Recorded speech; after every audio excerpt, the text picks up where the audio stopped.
রাষ্ট্রপতির পদত্যাগ ইস্যুতে অপেক্ষা করতে হবে জানালেন স্বরাষ্ট্রমন্ত্রী। পদ খালি হলে ৯০ দিনে নির্বাচন। শাহাবুদ্দিন হাসিনা ফোনালাপের তথ্য নেই জানালেন পররাষ্ট্র প্রতিমন্ত্রী। এলপিজির নিরবচ্ছিন্ন যোগান নিশ্চিতে ৪ স্থানে প্ল্যান্ট নির্মাণের পরিকল্পনা। পেট্রোলিয়াম কর্পোরেশনের সরকারি বেসরকারি সমন্বয়ে নীতিমালার তাগিদ। দুভাবে এলপিজি এনে মার্কেটিংয়ের চিন্তাভাবনা এখনো পর্যন্ত। বাজার নিয়ন্ত্রণ রাষ্ট্র করবে এবং তার নির্ধারিত প্রাইসে মূল্য হারে বাজারে কেনাবেচা হবে। কুমিল্লা সীমান্ত দিয়ে ঢুকে দেশে ছড়িয়ে পড়ছে মাদক। নজরদারির পরও সহজলভ্যতা নিয়ে সংসদ সদস্যদের উদ্বেগ। অভিভাবকদের সচেতনতার তাগিদ।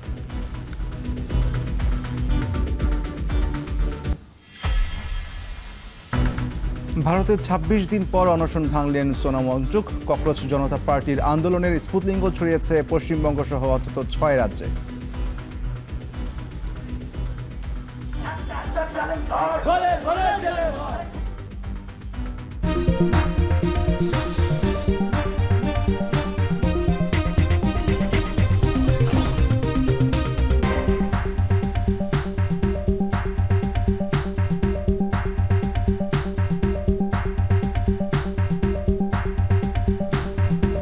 স্বাগত এখন সকালে। পুরো আয়োজনে আপনাদের সাথে আছি আমরা দুজন, আমি শরীফ রওশন এবং আমি ইশতিয়াক আহমেদ।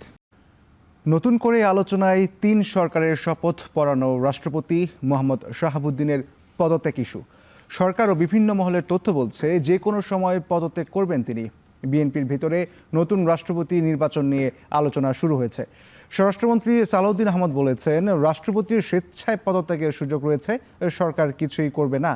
বিস্তারিত জানাচ্ছেন জাহিদ হাসান। মোহাম্মদ শাহাবুদ্দিন ২২তম রাষ্ট্রপতি হিসেবে ২০২৩ সালের ২৪ এপ্রিল বঙ্গভবনে শপথ নেন। তাকে আওয়ামী লীগ সরকার বিনা প্রতিদ্বন্দ্বিতায় রাষ্ট্রপতি নির্বাচিত করে। শপথ অনুযায়ী রাষ্ট্রপতির মেয়াদ শেষ হবার কথা ২০২৮ সালে। রাষ্ট্রপতির কাছে পদত্যাগপত্র ২৪-এর ৫ আগস্টে গণঅভ্যুত্থানের মুখে প্রধানমন্ত্রী শেখ হাসিনা ভারতে আশ্রয় নেন। এরপর ৬ আগস্ট সংসদ ভেঙে দেন রাষ্ট্রপতি শাহাবুদ্দিন।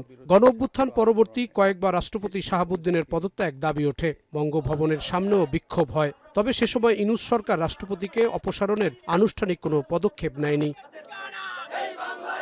চলতি বছরের ১২ ফেব্রুয়ারির নির্বাচনে সরকার গঠন করে বিএনপি। নতুন সরকারকে শপথ পড়ান রাষ্ট্রপতি শাহাবুদ্দিন। ত্রয়োদশ সংসদ অধিবেশনের স্বাগত ভাষণের সময় প্রতিবাদ করে জামায়াত ও এনসিপি। সরকার গঠনের পর বেশ কয়েকবার আলোচনায় আসে রাষ্ট্রপতি হিসাবে শাহাবুদ্দিন কতদিন থাকছেন। প্রায় ৫ মাস পর আবারও সরব রাষ্ট্রপতির পদত্যাগ ইস্যু, যা নিয়ে গণমাধ্যমেও সংবাদ প্রচারিত হচ্ছে। সামাজিক যোগাযোগ মাধ্যমেও চলছে আলোচনা। এক্ষেত্রে অসুস্থতাকে পদত্যাগের কারণ হিসাবে দেখানো হতে পারে। রাষ্ট্রপতির পদত্যাগ করার বিষয়ে বৃহস্পতিবার স্বরাষ্ট্রমন্ত্রী সালাউদ্দিন আহমদ বলেন, রাষ্ট্রপতি স্বেচ্ছায় স্পিকারের কাছে পদত্যাগ করতে পারেন। তবে পরবর্তী রাষ্ট্রপতি কে হচ্ছেন তা নিয়ে কোনো ইঙ্গিত দেননি স্বরাষ্ট্রমন্ত্রী। মহামান্য রাষ্ট্রপতি স্বাস্থ্যগত কারণে হোক যে কোনো কারণে পদত্যাগ করতে চান, সেই অপশন তো ওনারা আছে। এখানে সরকারের পক্ষ থেকে কিছু বলা হয়নি, আমিও এগুলো পত্রিকায় শুনছি। আর তিনি যদি পদত্যাগ করতে চান সাংবিধানিকভাবে সেটা মাননীয় স্পিকার বরাবর পদত্যাগপত্র দিতে হয়, এইটুকু নিয়ম আছে, জানি, এর বাইরে কিছু জানি। এদিকে নির্বাচন কমিশনার আব্দুর রহমান এল মাসুদ জানিয়েছেন, রাষ্ট্রপতির পদ খালি হলে আইন অনুযায়ী পরবর্তী ৯০ দিনের মধ্যে নির্বাচনের ব্যবস্থা করবে ইসি। তবে এ বিষয়ে সংসদ এখনো কিছু জানায়নি। দেখেন, রাষ্ট্রপতি পদত্যাগ করবে কি করবে না এটা নির্বাচন কমিশনের কোনো বিষয় না। রাষ্ট্রপতির পদ যদি খালি হয় কোনো কারণে, সেটা পদত্যাগের মাধ্যমে হোক বা অন্যভাবেই হোক, তাহলে নির্বাচন কমিশন আইন অনুযায়ী পরবর্তী ৯০ দিনের মধ্যে নির্বাচনের ব্যবস্থা করবে। তবে মোহাম্মদ শাহাবুদ্দিন পদত্যাগ করলেও সংবিধান অনুযায়ী স্পিকার সাময়িকভাবে দায়িত্ব পালন করবেন। এরপর নির্ধারিত সময়ের মধ্যে এমপিদের ভোটে নতুন রাষ্ট্রপতি নির্বাচিত হবেন। জাহিদ হাসান, এখন, ঢাকা। এদিকে বৃহস্পতিবার সচিবালয়ে স্বরাষ্ট্রমন্ত্রী বলেছেন, রাষ্ট্রপতির পদত্যাগ ইস্যুতে আজকে পর্যন্ত অপেক্ষা করতে হবে। সচিবালয়ে মন্ত্রিপরিষদের বৈঠক শেষে সাংবাদিকদের প্রশ্নের জবাবে স্বরাষ্ট্রমন্ত্রী আরও বলেন, স্পিকার দেশের বাইরে থাকার বিষয়টি তিনি অবহিত। এ সময় বেসামরিক বিমান পরিবহন এবং পর্যটন প্রতিমন্ত্রী রশিদুজ্জামান মিল্লাত জানিয়েছেন, বৈঠকে জমি এবং ফ্ল্যাট হস্তান্তর সহযোগীকরণ করতে নির্দেশনা দিয়েছেন প্রধানমন্ত্রী। তবে রাষ্ট্রপতি ইস্যুতে বৈঠকে কোনো আলোচনা হয়নি বলেও জানিয়েছেন প্রতিমন্ত্রী।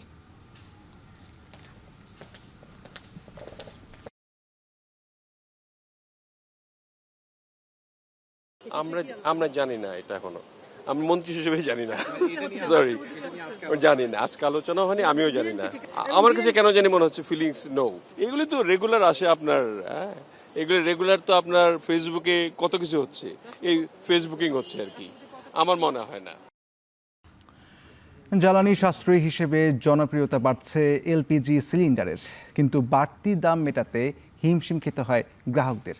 আমদানিকারকেরা বলছেন, প্রায় 17 লাখ টন চাহিদার বিপরীতে সরবরাহ নিরবচ্ছিন্ন রাখতে আমদানি অব্যাহত রেখেছেন তারা।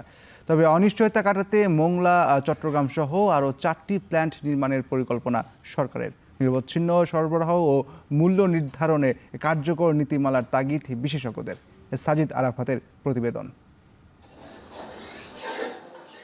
স্বল্প কার্বন নিঃসরণ আর কম দূষণকারী হিসেবে জনপ্রিয় এলপিজি সিলিন্ডার। জ্বালানি সাশ্রয়ী হিসেবে গৃহস্থালী রান্না, ক্ষুদ্র ব্যবসা কিংবা শিল্প খাতে বাড়ছে এর ব্যবহার। ব্যবহৃত হয় মোটরযানের জ্বালানি হিসেবেও। শহর ছাড়িয়ে গ্রামেও বেড়েছে এলপিজির চাহিদা।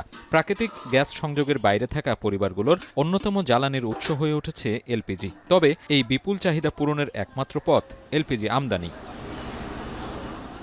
বর্তমানে বাংলাদেশে বছরে প্রায় 17 লাখ টন এলপিজি ব্যবহৃত হয়। ব্যবহারের ধরন অনুযায়ী গৃহস্থালী রান্নায় ব্যবহার হয় প্রায় 80%। এছাড়া যানবাহনে 8% এবং শিল্প ও বাণিজ্য খাতে ব্যবহৃত হয় 12% এলপিজি। পরিসংখ্যান বলছে, প্রায় 98.3% এলপিজি আসছে বিভিন্ন দেশ থেকে, আর অভ্যন্তরীণ উৎস থেকে যোগান আসে মাত্র 1.7% মতো। এমন অবস্থায় বিশ্ববাজারের সাথে দাম সমন্বয়ে হিমশিম খেতে হয় ডিলার ও গ্রাহকদের। তাদের দাবি, এলপিজি দৈনন্দিন কাজকে সহজ করেছে ঠিকই, তবে ন্যায্য দাম নিশ্চিতে নজরদারি বাড়ানো জরুরি। আগে মালের রেট ছিল কম, তো মানুষজন হিউজ পরিমাণ ইউজ করতো মালটা, তো তখন আর কি আমরা বেশি পরিমাণে তো আর কি আমাদের আনা লাগতো। কিন্তু এখন বিভিন্ন কোম্পানি বের হওয়ার পর একটা কোম্পানি একরকম রেট। কিছু কাস্টমার আছে এরা অর্ধেক গ্যাস ব্যবহার করে আর অর্ধেক হচ্ছে আপনার কিছু লাকি চাকি ব্যবহার করে দাম হওয়ার কারণে। লার্কি চুলা ব্যবহার করতাম, লার্কি চুলা যেমন বন্ধ হয়ে গেছে, জায়গা জিগিরের সমস্যা, তখন গ্যাস ব্যবহার করছি। 1200 থেকে 1300 মধ্যে থাকতো, তাহলে আমাকে সাধারণ লোকের লেগে ভালো হইতো। হিসাব বলছে, গেল কয়েক বছরে দেশে বেড়েছে এলপিজি আমদানির পরিমাণ। 2024-25 অর্থ বছরে দেশে সরবরাহ হয়েছে প্রায় 17.63 লাখ টন এলপিজি, যা আগের অর্থ বছরে ছিল 15.89 লাখ টন। দেশে 23টি বেসরকারি কোম্পানি এলপিজি আমদানি করলেও হাতে গোনা কয়েকটি প্রতিষ্ঠানই বাজারের সিংহভাগ নিয়ন্ত্রণ করছে। এলপিজি আমদানিকারকদের সংগঠন লোয়াব বলছে, মধ্যপ্রাচ্য যুদ্ধসহ নানা সংকটের মাঝেও পর্যাপ্ত সরবরাহ দিতে এলপিজির আমদানি অব্যাহত আছে। এই খাতের অনিশ্চয়তা কাটাতে বিকল্প বাজার তৈরির পাশাপাশি সরকারি বেসরকারি সম্মিলিত উদ্যোগ জরুরি বলেও মত তাদের। আমরা যারা লাইসেন্সি ইম্পোর্ট করি, আমদানি করি, বাজারজাতকরণ করি, আমরা এই দামে কিন্তু এর চেয়ে কম দামে বাজারে সরবরাহ রেখেছি। এখন আমরা এটা ডিলার ডিস্ট্রিবিউটর পয়েন্ট পর্যন্ত পৌঁছে দিই, এরপর এটা রিটেলার পয়েন্টে যায় এবং রিটেলারের এখানে প্রতিনিয়ত খরচ বাড়ছে। গ্রামের পর্যায়ে যারা নিম্ন আয়ের মানুষ, তাদের কাছে পৌঁছানোর ব্যবস্থা নেবেন। এটা একটা মহতী উদ্যোগ। এটা যদি করেন সরকার, এটা একটা পলিসি গাইডলাইনের আন্ডারে করলে মনে হয় সবার জন্যই ভালো হবে। এদিকে এলপিজির যোগান বাড়াতে বেসরকারি কোম্পানির পাশাপাশি আমদানির অনুমোদন পেয়েছে বিপিসিও। তবে সংস্থাটির বাজারজাতকরণের সক্ষমতা নিয়ে রয়েছে নানা প্রশ্ন। বিপিসি বলছে, প্রাথমিক পর্যায়ে মোংলা, টাঙ্গাইলের এলেঙ্গা ও চট্টগ্রামে প্লান্ট নির্মাণের পরিকল্পনা হাতে নেওয়া হয়েছে, যা ভবিষ্যতে চাহিদা পূরণে ইতিবাচক ভূমিকা রাখবে। আমাদের যে প্ল্যান্ট আপাতত আছে, সেখানে যে স্টোরেজ ক্যাপাসিটি, আমার 300 মেট্রিক টনের স্টোরেজ ক্যাপাসিটি, ওটাকে আমরা আরও 2টা ট্যাঙ্ক, যেটা হবে হলো 1050 করে, দুভাবে এলপিজি এনে মার্কেটিংয়ের চিন্তাভাবনা এখনো পর্যন্ত। বেসরকারি অপারেটরস যারা আছেন, ওনারাও আমাদের কাছ থেকে র ম্যাটেরিয়ালটা নিতে পারেন, এলপিজিটা নিতে পারেন। এরপরে বাকিটা আমরা নিজেরাও বোটলিং করে মার্কেটিংয়ে ঢুকবো। এলপিজির চাহিদা পূরণে নিরবচ্ছিন্ন সরবরাহ ও মূল্য নির্ধারণে বিইআরসি সহ সংশ্লিষ্ট সবাইকে দায়িত্বশীল হবার পরামর্শ জ্বালানি বিশেষজ্ঞদের। বাজার নিয়ন্ত্রণ রাষ্ট্র করবে এবং তার নির্ধারিত প্রাইসে মূল্য হারে বাজারে কেনাবেচা হবে। সেই নির্ধারিত মূল্য হার স্বচ্ছ এবং ন্যায্য ও যৌক্তিক হতে হবে। সেই ন্যায্য স্বচ্ছ যৌক্তিক করার জায়গাটাই বিপত্তি ঘটে গেছে। প্রাকৃতিক গ্যাসের বিকল্প হিসেবে এলপিজিকে নিশ্চিত করতে সরকারি বেসরকারি খাতের অংশগ্রহণের সাথে কার্যকর নীতিমালা প্রণয়নের তাগিদ সংশ্লিষ্টদের। সাজিদ আরাফাত, এখন ঢাকা। এবারে বর্ষা মৌসুমের টানা বৃষ্টিতে নষ্ট হয়েছে সবজির আবাদ। বাজারে সরবরাহ কমায় বেড়েছে সব ধরনের সবজির দামই। বাজারে সরবরাহ এবং দরদাম নিয়ে আরও বিস্তারিত খবর জানাতে আমাদের সাথে বগুড়া থেকে যুক্ত হয়েছেন সহকর্মী রাজীব সেলিম। রাজীব, আপনি যেই বাজারে রয়েছেন সে বাজারে কোন সবজি কত দামে বিক্রি হচ্ছে বিস্তারিত জানাবেন, আর বাজারগুলোতে ক্রেতা উপস্থিতি ছুটির দিনে কেমন দেখছেন?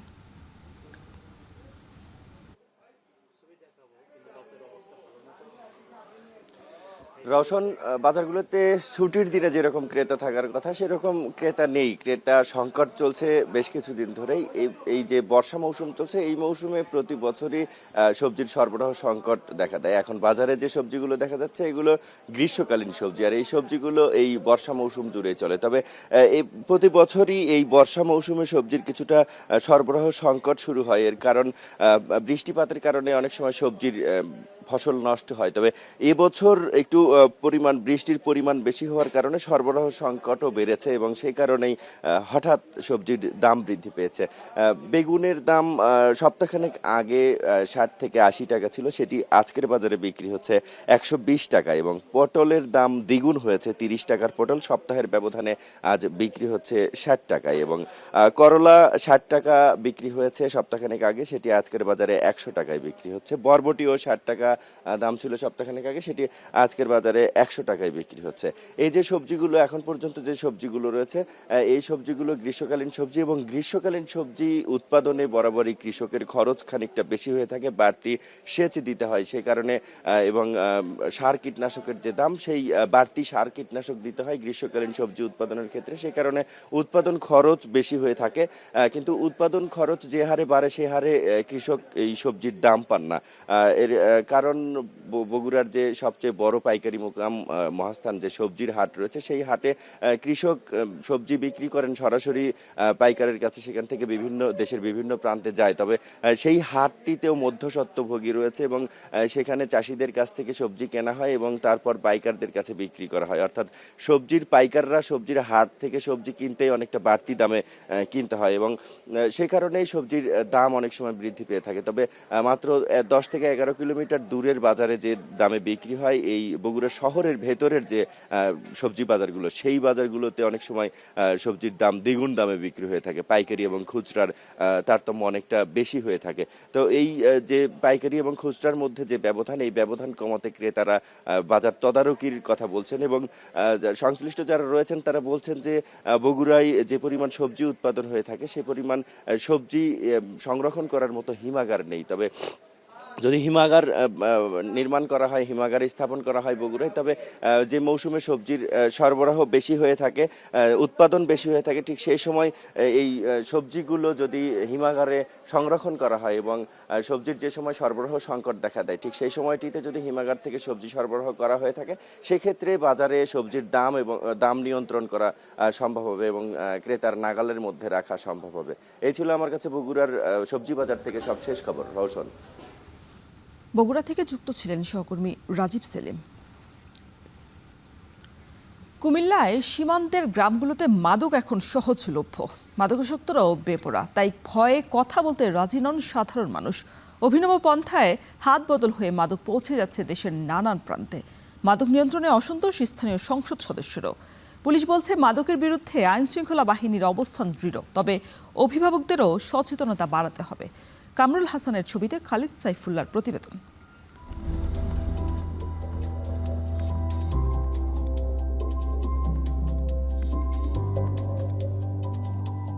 সীমান্তের খুব নিকটেই শশীদল রেল স্টেশন। অভিযোগ আছে অভিনব পন্থায় মাদক ও চোরাচালান পণ্য স্টেশন পর্যন্ত পৌঁছালেই নিরাপদে সেগুলো পৌঁছে যায় দেশের নানা প্রান্তে। সম্প্রতি চোরাকারবারিদের এমন তৎপরতার ভিডিও ধারণ করতে গেলে তোপের মুখে পড়েন 2 জন সংবাদকর্মী। অপরদিকে শশীদল আশাবাড়ী সীমান্তে মাদক ও চোরাকারবারিদের হটস্পট। সম্প্রতি মাদক সেবীদের ধাওয়া করেন কুমিল্লা 5 আসনের সংসদ সদস্য।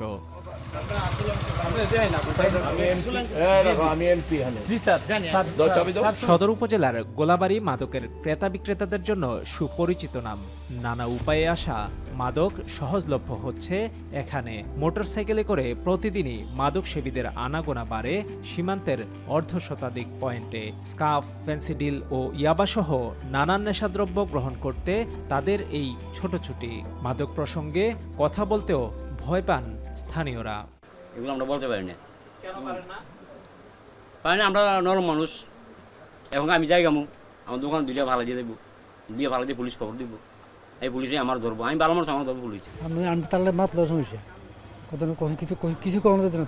তারা এর মেলু কেউ বেচে, কেউ খায়, এটা তো এইভাবে চলতে আছে, যেহেতু এটা বর্ডার। সীমান্ত থেকে যে মাদকটা এদিকে আসে সেটা আমাদের প্রশাসনিক দুর্বলতার কারণে এবং সেখানে কিছু চোরাকারবারির মাধ্যমে এটা আসার কারণে এটা তাদের কাছে সহজলভ্য হয়ে গেছে আমাদের এই রুটটা দিয়ে। বিজিবিকে ফাঁকি দিয়ে আমাদের দেশে যারা এই মাদকের কারবারটা করছে, আমি তাদের কাছে অনুরোধ করবো অন্তত আগামী প্রজন্মকে রক্ষা করতে যাই এই ইয়াবা নামক মাদকটাকে নির্মূল করার জন্য আমাদের সকলকে এগিয়ে আসার। কুমিল্লায় 5টি উপজেলার উপর দিয়ে 125 কিলোমিটার ভারত সীমান্ত। মাদকের বিরুদ্ধে আইন শৃঙ্খলা বাহিনীর অবস্থান দৃঢ় থাকার পরও কি করে সহজলভ্য হচ্ছে মাদক তা নিয়ে উদ্বেগ জানান স্থানীয় সংসদ সদস্যরা। যদি ডিসি সাহেব বা এসপি সাহেব একটা ঘটনা উল্লেখ করে পরামর্শ দেয় গভর্নমেন্টকে, গো ফর দ্যাট, আপনি আমাকে এই অনুমতি দেন, আমি এই অপারেশন করব, এই সাহায্য দেন, সেদিন যদি সরকার না করে, in that case it is our obligation. মাদক বিরোধী স্টার্টই হয়েছে শশীদল রেল স্টেশন থেকে আমি শুরু করেছি, যে কাজ করলে যে মানুষ দে উইল গেট রেজাল্ট, এটা কিন্তু আমি এখন পাচ্ছি। এবং ইনশাল্লাহ আমি কনফিডেন্ট এই বছরটা পর্যন্ত আমাকে সময় দেন, আমি ডিসেম্বর পর্যন্ত হয় মাদক ব্যবসায়ীরা থাকবে, নয় আমি থাকব।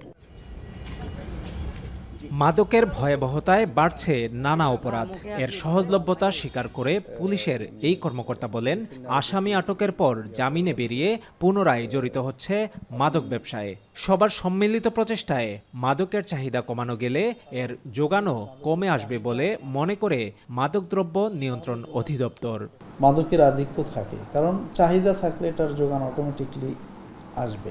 মানুষের মধ্যে যখন আমরা মাদকের যে ক্ষতিকর দিক এটা যদি সুন্দরভাবে ছড়িয়ে দিতে পারি, তাহলে কিন্তু মাদক থেকে মানুষ দূরে থাকবে। বর্ডার কাছে হওয়ার কারণে এত পরিমাণ মাদক ঢুকছে যেটা বলার অপেক্ষা রাখে না। সহজলভ্য হওয়ার কারণে এলাকার শিশু কিশোর সহ কিশোর যুবক বিভিন্ন বয়সের বিভিন্ন শ্রেণীর মানুষরা মাদকাসক্ত হচ্ছে। গত 6 মাসে কুমিল্লায় মাদকদ্রব্য নিয়ন্ত্রণ আইনে 1193টি মামলা হয়েছে। সন্ধ্যা নামলেই এরকম পরিত্যক্ত ভবন আর নির্জন স্থানগুলো হয়ে ওঠে মাদকসেবীদের নিরাপদ আখড়া। সীমান্তে নজরদারি বৃদ্ধি, আইনের কঠোর প্রয়োগ এবং সামাজিক সচেতনতার মাধ্যমে মাদকের সহজলভ্যতা নিয়ন্ত্রণ করা সম্ভব। খালেদ সাইফুল্লাহ, এখন কুমিল্লা। টানা কয়েকদিনের ভারী বর্ষণ, জোয়ারের পানি এবং দীর্ঘস্থায়ী জলাবদ্ধতায় নোয়াখালীর বিচ্ছিন্ন দ্বীপ হাতিয়ার কৃষিখাতে বড় ধরনের বিপর্যয় নেমে এসেছে। পানি কমে যাওয়ার পর মরে যাচ্ছে সবজি গাছ, নুয়ে পড়ছে বীজতলার চারা।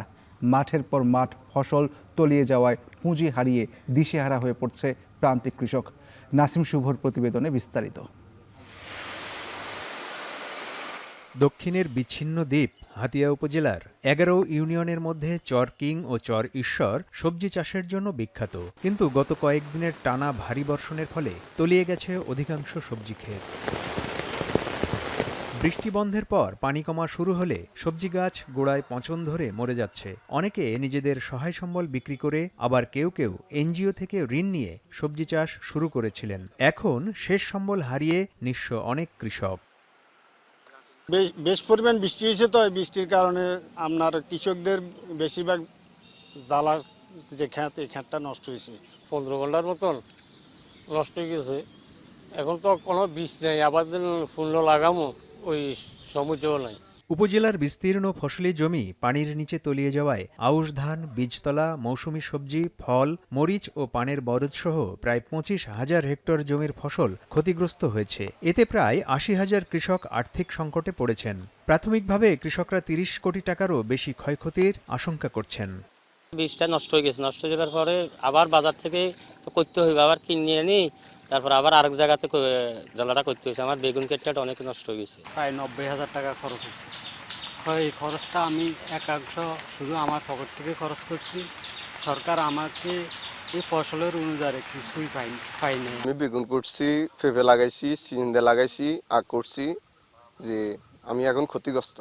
কৃষি বিভাগের তথ্যমতে টানা বর্ষণে সৃষ্ট জলাবদ্ধতায় উপজেলার 21,520 হেক্টর আউশ ধান, 1,920 হেক্টর আমন বীজতলা, 950 হেক্টর মৌসুমী শাকসবজি, 58 হেক্টর বিভিন্ন ফলের বাগান, 4 হেক্টর মরিচ এবং 10 হেক্টর পানের বরজ ক্ষতিগ্রস্ত হয়েছে। তবে মাঠ পর্যায়ে ক্ষতিগ্রস্ত কৃষকরা কৃষি অফিস থেকে সঠিক সহযোগিতা না পাওয়ার অভিযোগ করেছেন। তাদেরকে কোনো একটা অ্যামাউন্ট দেওয়া হয়, তাদের এই ক্ষতিপূরণটা অন্তত কৃষি বিভাগ থেকে বড় আকার কিছু দেওয়া হয়। আমি মনে করি কৃষক আবার ঘুরে দাঁড়ানোর জন্য সে একটা শক্তি পাবে। কৃষি বিভাগের দাবি, টানা বৃষ্টিতে হাতিয়ার কৃষকদের ইউনিয়ন ভিত্তিক ক্ষয়ক্ষতির হিসাব জেলা অফিসে পাঠানো হয়েছে। সরকারি বরাদ্দ পেলে তা ক্ষতিগ্রস্ত কৃষকদের কাছে পৌঁছানো হবে।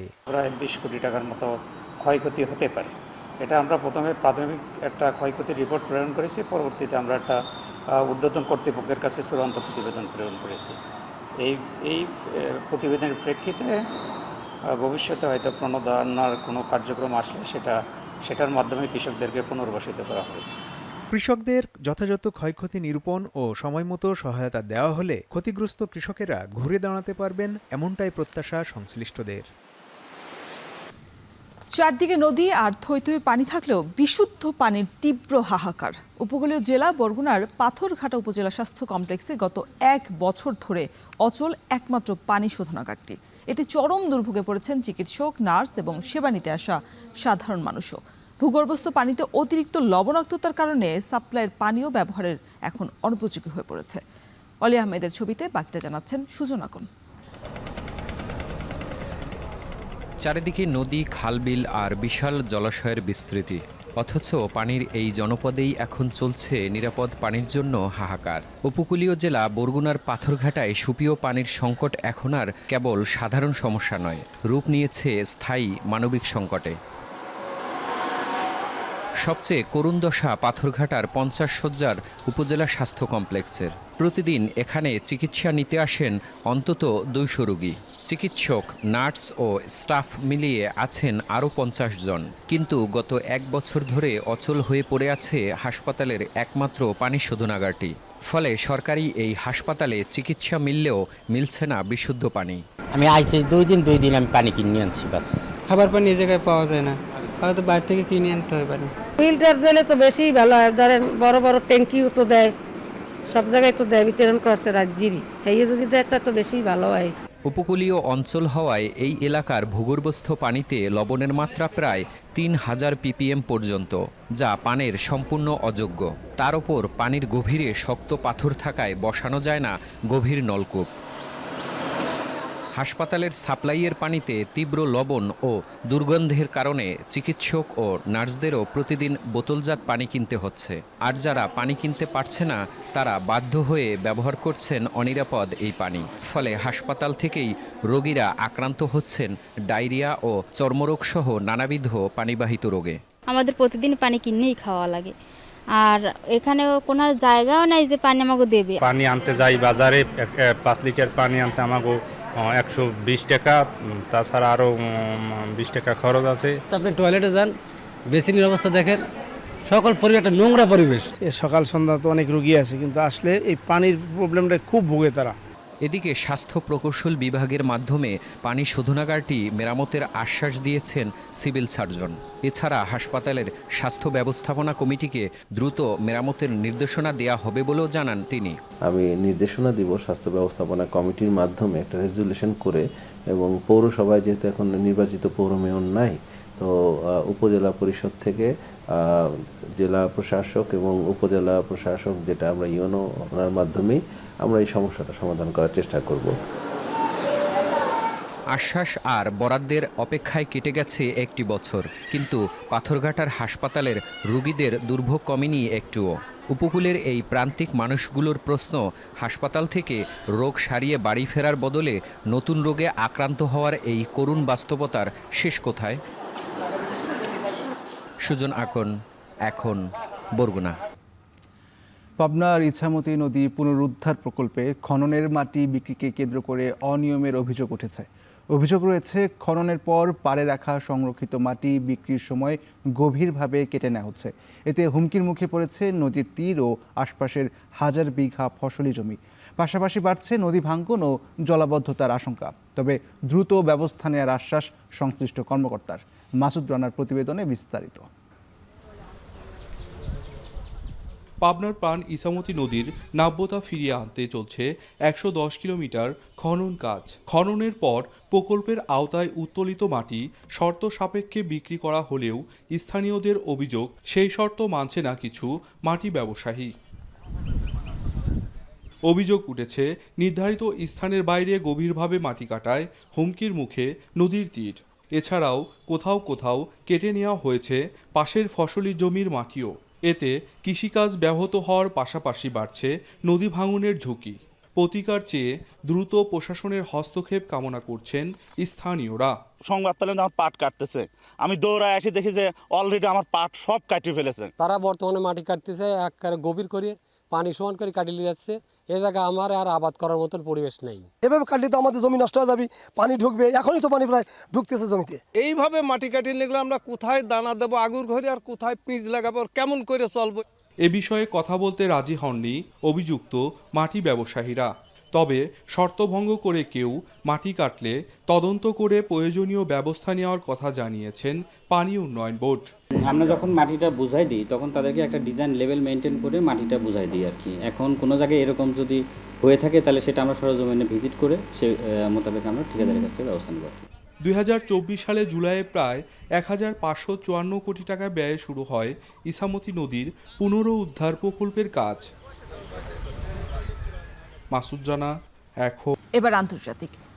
অনেক সম্ভাবনার বার্তা দিলেও যুক্তরাজ্যের নতুন প্রধানমন্ত্রী অ্যান্ডি বার্নামের সামনে অপেক্ষা করছেন নানা চ্যালেঞ্জ। বিশ্লেষকরা মনে করছেন, নির্বাচনী প্রতিশ্রুতি বাস্তবায়ন ছাড়াও অর্থনীতি, অভিবাসন, জনসেবা এবং জনগণের আস্থা অর্জন প্রতিটি ক্ষেত্রেই কঠিন পরীক্ষার মুখোমুখি হতে যাচ্ছেন বার্নহাম। নিজ দলের প্রত্যাশা পূরণ ছাড়াও এমন পরিস্থিতিতে তিনি কতটা কার্যকর নেতৃত্ব দিতে পারবেন সে নিয়ে চলছে নানা আলোচনা এবং পর্যালোচনা। যুক্তরাজ্য থেকে শরীফুল ইসলাম চৌধুরীর প্রতিবেদন। ব্রিটেনের নতুন প্রধানমন্ত্রী হিসেবে দায়িত্ব নিয়েছেন অ্যান্ডি বার্নহাম। 10 ডাউনিং স্ট্রিটে প্রবেশের পর থেকেই তাকে মোকাবেলা করতে হচ্ছে একের পর এক কঠিন চ্যালেঞ্জ। মূল্যস্ফীতি কিছুটা কমলেও জীবনযাত্রার ব্যয় এখনও সাধারণ মানুষের জন্য বড় চাপ। অর্থনৈতিক প্রবৃদ্ধি বাড়ানো, নতুন কর্মসংস্থান সৃষ্টি এবং সরকারি ব্যয় নিয়ন্ত্রণ, সবকিছু একসঙ্গে সামলানোই হবে তার সরকারের সবচেয়ে বড় পরীক্ষা। প্রধানমন্ত্রী হিসেবে দায়িত্ব গ্রহণ করার পরে অ্যান্ডি বার্নহাম যে বক্তৃতা করেছেন এবং যে ঘোষণাগুলো দিয়েছেন তার মধ্যে একটা উল্লেখযোগ্য হচ্ছে যে কস্ট অফ লিভিং বা জীবনযাত্রার যে ব্যয় বৃদ্ধি, সেটি যে সাধারণ মানুষকে ভোগাচ্ছে সেটি সম্পর্কে তিনি জানেন এবং সেটা যে একটা অন্যতম প্রায়োরিটি বা প্রাধান্য সেটি তিনি বলেছেন, সেটি নিয়ে তিনি কাজ করতে চান।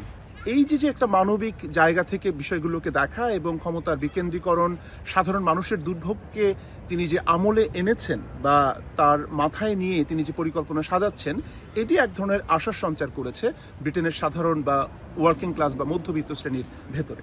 অর্থনীতি ও জনসেবার পাশাপাশি নতুন সরকারের সবচেয়ে আলোচিত বিষয় অভিবাসন নীতি। Skilled worker visa, indefinite leave to remain ILR ও ভবিষ্যৎ সংস্কার নিয়ে তীব্র আলোচনা চলছে। হোম সেক্রেটারি শাবানা মাহমুদ ব্যাপক পরিবর্তনের ঘোষণা দেওয়ায় বিতর্ক তৈরি হয়েছে। ইমিগ্রেশন বিশেষজ্ঞদের মতে তার হঠকারী সিদ্ধান্তে স্টারমার প্রশাসন যেমন সমালোচিত হয়েছিল, নতুন সরকারও এই ঝুঁকিতে রয়েছে। শাবানা মাহমুদ আবার নতুন গভর্নমেন্টের হোম সেক্রেটারি হিসেবে দায়িত্ব পেয়েছেন এবং তিনি চেষ্টা করছেন যে তার যে প্ল্যান, সেই প্ল্যানটি তিনি বাস্তবায়ন করবেন। এবং ইতিমধ্যে তিনি প্রথম প্রতিক্রিয়া বলেছেন যে she will finish her business. তো যদি তিনি সেই বিজনেস, যে ইমিগ্রেশন রুলস যে টাফ করার যে বিজনেস যদি তিনি বাস্তবায়ন আবার করেন, সকলের মধ্যে যে উদ্বেগ, সেই উদ্বেগ থাকবে, যে উদ্বেগের কারণে আপনার প্রিভিয়াস প্রাইম মিনিস্টারকে চলে যেতে হয়েছে কেয়ার স্টারমারকে, আবার নতুন গভর্নমেন্ট এনডি বার্নহামেরও হয়তো সেই ব্যতিক্রম মুখে পড়তে হবে। নির্বাচনী প্রতিশ্রুতির বাস্তবায়নের চাপ, দলের ভেতরের প্রত্যাশা এবং আন্তর্জাতিক অনিশ্চয়তার মধ্যেই যাত্রা শুরু করেছেন এন্ডি বার্নহাম। এখন তার প্রতিটি সিদ্ধান্ত শুধু ওয়েস্টমিনিস্টারের রাজনীতিকেই নয়, বরং ব্রিটেনে বসবাসকারী লাখো মানুষ, অভিবাসী, কর্মজীবী পরিবার আর ব্যবসায়ীদের ভবিষ্যৎ এবং দৈনন্দিন জীবনকে গভীরভাবে প্রভাবিত করবে। শরীফুল ইসলাম চৌধুরী, এখন, লন্ডন। ভারতের দিল্লিতে ককরোচ জনতা পার্টির আন্দোলনের স্ফুলিঙ্গ ছড়িয়ে পড়েছে পশ্চিমবঙ্গ সহ অন্তত 6 রাজ্যে। সর্বভারতীয় ডাক্তারি প্রবেশিকা নিট পরীক্ষার প্রশ্নপত্র ফাঁসের প্রতিবাদ ও কেন্দ্রীয় শিক্ষামন্ত্রীর পদত্যাগের দাবিতে কলকাতায় মিছিল করেছে আলিয়া বিশ্ববিদ্যালয়ের শিক্ষার্থীরা। রাজ্যের ক্যাবিনেট মন্ত্রী দিলীপ ঘোষ অবশ্য দাবি করছেন, এর আগেও ভারতকে বাংলাদেশ, পাকিস্তান বা শ্রীলঙ্কা বানানোর ষড়যন্ত্র রুখে দিয়েছে সরকার। এদিকে পশ্চিমবঙ্গ ছাড়াও সিজেপির সমর্থনে বিক্ষোভ হয়েছে মহারাষ্ট্র ও চণ্ডীগড়ে। কলকাতা থেকে দীপক দেবনাথের প্রতিবেদনে বিস্তারিত। দিল্লির যন্তর মন্তরে ককরোচ জনতা পার্টির বিক্ষোভের উত্তাপে পড়ছে পশ্চিমবঙ্গের কলকাতাও। প্রশ্নপত্র ফাঁস ও কেন্দ্রীয় শিক্ষামন্ত্রীর পদত্যাগের দাবিতে এদিন পার্ক সার্কাসের ক্যাম্পাস থেকে মহা মিছিল শুরু করেন আলিয়া বিশ্ববিদ্যালয়ের শিক্ষার্থীরা। এ সময় মোদি ও বিজেপি বিরোধী স্লোগান দেন তারা। ছাত্রেরা বাক স্বাধীনতা চায়, ওরা হাঁটে যুক্তির রাস্তায়। দিল্লিতে আন্দোলনরত শিক্ষার্থীদের প্রতি সংগতি জানিয়ে গান লিখেছেন কলকাতার জনপ্রিয় ফসিলস ব্যান্ডের রূপম ইসলাম। ফেসবুক পোস্টে আন্দোলনকারীদের প্রতি সংগতি জানিয়েছেন এই ইউথ আইকন। যদিও ককরোচ জনতা পার্টির এই আন্দোলনকে সরকার বিরোধী ষড়যন্ত্র আখ্যা দিচ্ছে রাজ্যের বিজেপি নেতারা। ক্যাবিনেট মন্ত্রী দিলীপ ঘোষ মন্তব্য করেছেন, অতীতেও ভারতকে বাংলাদেশ, পাকিস্তান, নেপাল বা শ্রীলঙ্কা বানানোর চেষ্টা হয়েছে, তবে এবারও তা রুখে দেওয়া হবে। এরা অনেক চেষ্টা করেছে পাকিস্তান বানাবার, বাংলাদেশ বানাবার, নেপাল বানাবার, শ্রীলঙ্কা বানাবার, কিন্তু সফল হয়নি, এবারেও হবে না। কিষাণ আন্দোলনের যে পরিণতি আমরা দেখেছি, সেই একই কুশীলবরা যারা কিষাণ আন্দোলন করে, তারা ছাত্র আন্দোলন করে। এদিকে পশ্চিমবঙ্গের পাশাপাশি আন্দোলনের স্ফুলিঙ্গ ছড়িয়ে পড়েছে মহারাষ্ট্র ও চণ্ডীগড়েও। মহারাষ্ট্রের আহিল্লানগরে মৌন আন্দোলনে বসেছেন আন্না হাজারে। যোগ দিয়েছেন স্থানীয় শিক্ষার্থীরাও। আন্দোলনের রেশ ছিল সংসদের বর্ষাকালীন অধিবেশনেও। বারবার মুলতবি হয়েছে অধিবেশন। রাজ্যসভা ও লোকসভা দুই কক্ষেই শিক্ষামন্ত্রীর পদত্যাগের পক্ষে ও বিপক্ষে পাল্টাপাল্টি স্লোগান দেন সরকার ও বিরোধী পক্ষের সাংসদরা। थोड़ी सी दया आती है आपको इन बच्चों के लिए जिन पे इतनी बर्बरता से आपने हमला करवाया था। बच्चे कह रहे हैं कि हर साल पेपर लीक होते हैं, हर साल पेपर लीक होते हैं। आपने कोई ऐसा ऐलान नहीं किया कि क्या सिस्टमिक चेंजेस किए जाएंगे जिससे बच्चों को ये भरोसा हो सके कि अगली साल का नीट लीक नहीं होगा। आप इतने सारे नौजवानों को नज़रअंदाज नहीं कर सकते। कल रात को भी जंतर मंतर के आसपास टीयर गैस का इस्तेमाल करना पड़ा। এছাড়াও নিট প্রশ্নপত্র ফাঁসের জেরে আত্মহত্যা করা শিক্ষার্থীদের শ্রদ্ধা জানাতে গান্ধী স্মৃতি ভবনে বিশেষ কর্মসূচি পালন করেছেন কংগ্রেস নেতা রাহুল গান্ধী ও দলের সংসদ সদস্যরা। দীপক দেবনাথ, এখন, কলকাতা। এদিকে ককরোচ জনতা পার্টির তরুণদের সঙ্গে একাত্মতা প্রকাশ করে শুরু করা অনশন ভেঙেছেন ভারতের জনপ্রিয় শিক্ষাবিদ এবং সমাজকর্মী সোনম ওয়াংচুক। বৃহস্পতিবার স্থানীয় সময়ে রাতে কেন্দ্রীয় মন্ত্রী জেপি নাড্ডা এবং জিতেন্দ্র সিংয়ের উপস্থিতিতে গত ২৬ দিনের এই অনশন ভাঙেন তিনি। সরকারের পক্ষ থেকে আন্দোলনকারী শিক্ষার্থীদের বিরুদ্ধে মামলা তুলে নেওয়ার লিখিত নিশ্চয়তা দেওয়ার পরই তিনি এই সিদ্ধান্ত নিয়েছেন। সুলতানা দিনার প্রতিবেদন। প্রশ্নপত্র ফাঁস সহ ভারতের শিক্ষা ব্যবস্থার চরম অব্যবস্থাপনা, দুর্নীতির প্রতিবাদে দেশটির যুব নেতৃত্বাধীন সংগঠন ককরোচ জনতা পার্টির তরুণদের সঙ্গে আন্দোলনে যোগ দেন দেশটির জনপ্রিয় শিক্ষাবিদ এবং সমাজকর্মী সোনম ওয়াংচুক।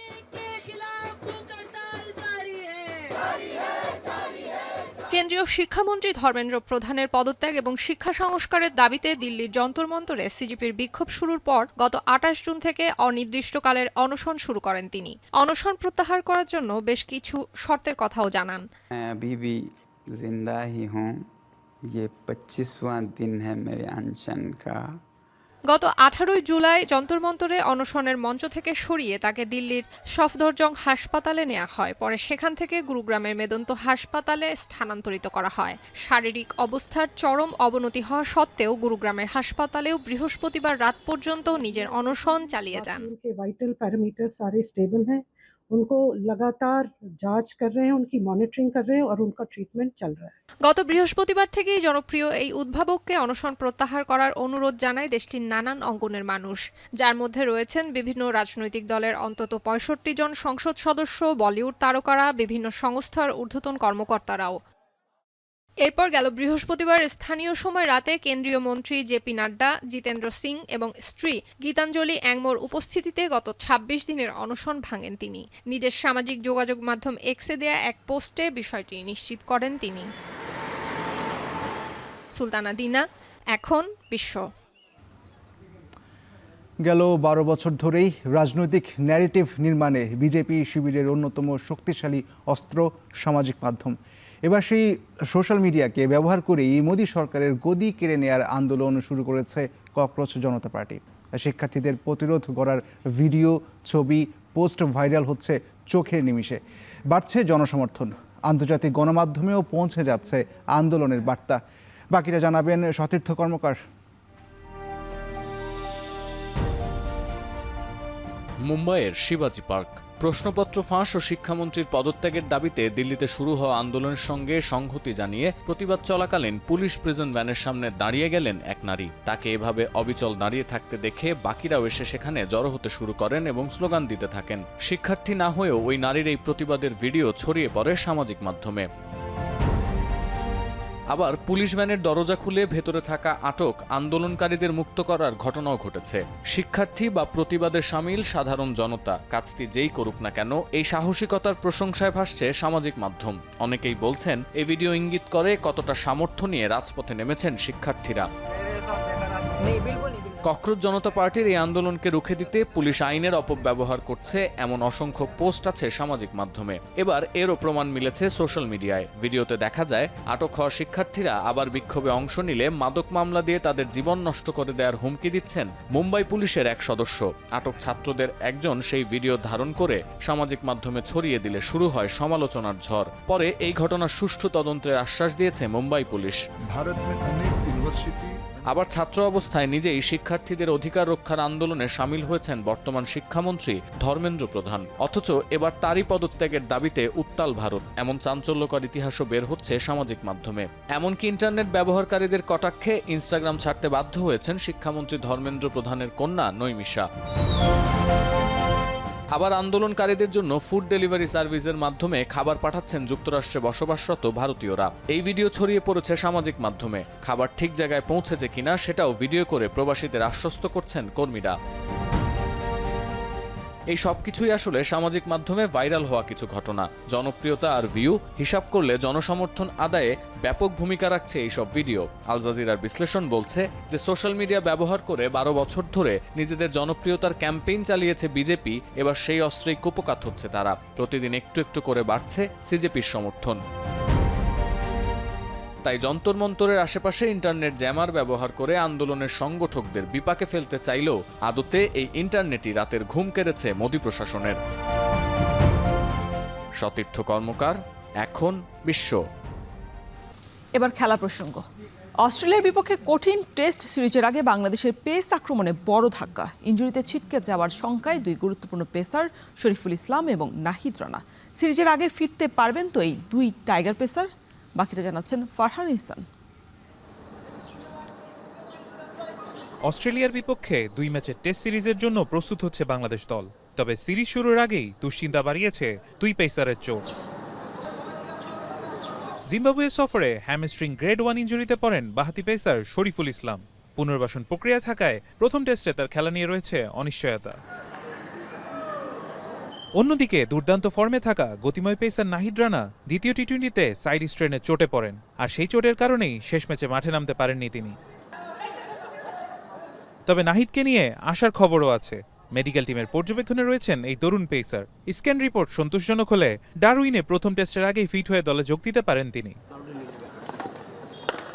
অস্ট্রেলিয়ার কন্ডিশনে বাড়তি গতি ও বাউন্স কাজে লাগাতে নাহিদ রানাকে গুরুত্বপূর্ণ অস্ত্র হিসেবে দেখছে টিম ম্যানেজমেন্ট, আর শরীফুলের অভিজ্ঞতাও হতে পারে বড় ভরসা। দুই পেসারের ফিটনেস নিয়ে শেষ মুহূর্ত পর্যন্ত অপেক্ষা করতে হবে টিম বাংলাদেশকে, কারণ অস্ট্রেলিয়ার মতো শক্তিশালী প্রতিপক্ষের বিপক্ষে পূর্ণ শক্তির পেস আক্রমণই হতে পারে টাইগারদের সবচেয়ে বড় আশা। শরীফুল ও নাহিদের চোট কত দ্রুত সেরে ওঠে সেটাই এখন দেখার বিষয়। ফারহান ইহসান, এখন, ঢাকা। বিশ্বকাপ শেষে ফুটবল বিশ্বে এখন শুরু হয়েছে ক্লাব ফুটবলের ব্যস্ততা। তবে অনেক ক্লাবই বিশ্বকাপের মহাযজ্ঞ চলাকালীন সময়ই পর্দার আড়ালে সেরেছে তাদের দল বদলের বড় বড় সমীকরণ। রিয়াল মাদ্রিদের ডিফেন্স পুনর্গঠন, বার্সেলোনা ও প্রিমিয়ার লিগের ক্লাবগুলোর কোটি টাকার দলবদল, কে কাকে কত টাকায় দলে ভেড়ালো, বিস্তারিত জানাচ্ছেন মিনারুল ইসলাম। বিশ্বকাপ চলাকালীন সময়েই নতুন মৌসুমের দল গোছাতে বরাবরের মতোই সবচেয়ে বেশি তৎপর ছিল গত মৌসুমে ট্রফি শূন্য থাকা স্প্যানিশ জায়ান্ট রিয়াল মাদ্রিদ। শুধু অর্থ খরচই নয়, ক্লাবের ঐতিহ্য আর ফ্লোরেন্তিনোর মাস্টারমাইন্ডে রক্ষণভাগ ও মিডফিল্ডকে শক্তিশালী করতে লস ব্লাসকোরা দলে ভিড়িয়েছে এক ঝাঁক তারকা। চেলসি থেকে 55 মিলিয়ন পাউন্ডে রিয়ালে যোগ দিয়েছেন Spanish left back Marc Cucurella, আর ফ্রি ট্রান্সফারে রিয়ালে চুক্তিবদ্ধ হয়েছেন অভিজ্ঞ পর্তুগিজ মিডফিল্ডার বার্নার্ডো সিলভা ও ফরাসি সেন্ট্রাল ডিফেন্স তারকা ইব্রাহিম কোনাতে। আর 17 মিলিয়ন পাউন্ডে চুক্তিতে রিয়ালের নতুন রাইট ব্যাক ডাচ তারকা ডেঞ্জেল ডামফ্রিস। অন্যদিকে আরেক স্প্যানিশ ক্লাব বার্সেলোনাও বসে থাকেনি বিশ্বকাপ চলাকালীন সময়ে। নিজেদের আক্রমণ ভাগ ও স্কোয়াডে নতুন মাত্রা যোগ করতে তরুণ অ্যান্থনি গার্ডনকে চুক্তিভুক্ত করেছে কাতালোনিয়ারা। শুধু তাই নয়, বরুশিয়া ডর্টমুন্ড থেকে দলে ভেড়ানো হয়েছে জার্মানির তরুণ তুর্কি কারিম আদিয়ামিকে। লা লিগার পাশাপাশি দলবদলের অর্থের খেলায় পিছিয়ে নেই ইংলিশ প্রিমিয়ার লিগও। বড় চমক দিয়ে চেলসি ছেড়ে অ্যাস্টন ভিলায় যোগ দিচ্ছেন আর্জেন্টাইন তরুণ উইঙ্গার আলেহান্দ্রো গার্নাচো। প্রায় 43 মিলিয়ন পাউন্ড মূল্যের চুক্তিতে ধারের খেলোয়াড় হিসেবে অ্যাস্টন ভিলার জার্সিতে দেখা যাবে আর্জেন্টাইন এই সেন্সেশনকে। এছাড়া ম্যানচেস্টার সিটি, নটিংহাম ফরেস্ট থেকে 116 মিলিয়ন পাউন্ডের রেকর্ড ফিতে দলে টেনেছেন মিডফিল্ডার এলিয়ট অ্যান্ডারসনকে। আর তরুণ ফরওয়ার্ড মর্গান রজার্সকে পেতে চেলসি খরচ করেছে রেকর্ড প্রায় 117 মিলিয়ন পাউন্ড। আর ইতালিয়ান মিডফিল্ডার সান্দ্রো টোনালিকে 100 মিলিয়নে নিউক্যাসেল থেকে দলে টেনেছে টটেনহ্যাম। অর্থের ঝনঝনানি আর দল বদলের সমীকরণ শেষে সবুজ মাঠে নতুন দলের জার্সি গায়ে ফুটবলারদের ক্লাব ফুটবলের ঝলক দেখতে মুখিয়ে এখন ফুটবল বিশ্ব। মিনারুল ইসলাম, এখন। আর এই ছিল এখন সকালের আয়োজনে। এখন টেলিভিশন ওয়েবসাইটে দেখতে ভিজিট করুন www.ekon.tv। এছাড়া ফেসবুকে দেখতে ভিজিট করুন facebook.com/tv.ekon এবং ইউটিউবে দেখতে ভিজিট করুন youtube.com/c/ekhon tv।